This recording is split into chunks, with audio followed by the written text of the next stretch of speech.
আজি আমাৰ গোটেই অসমতে নহয় আমাৰ জিলাতো শিশু দিৱস উপলক্ষে আমাক এই শিশু সুৰক্ষা অধিকাৰবিলাক সুৰক্ষিত কৰি ৰাখিবৰ কাৰণে এখন সভাৰ আহ্বান কৰা হৈছিলে।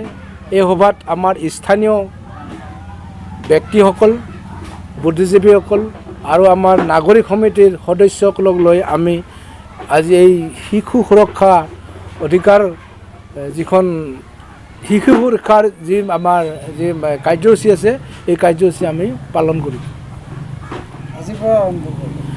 আজিৰ পৰা আমি এই শিশু সুৰক্ষা আইনখন এসপ্তাহ জুৰি পালন কৰা হ'ব আৰু ইয়াৰ লগত আৰু অন্যান্য আমি কাৰ্যসূচী সংগতি ৰাখি আমি কাৰ্যসূচীবিলাক পালন কৰিছোঁ। ইতিমধ্যে আমাৰ যি সজাগতা সভা সেইখন আমি ইতিমধ্যে আমি সম্পন্ন কৰিছোঁ আৰু তেওঁলোকক এই সম্পৰ্কে আমি সুৰক্ষিত হৈ থকাৰ কাৰণে আমি তেওঁলোকক আহ্বান জনাইছোঁ।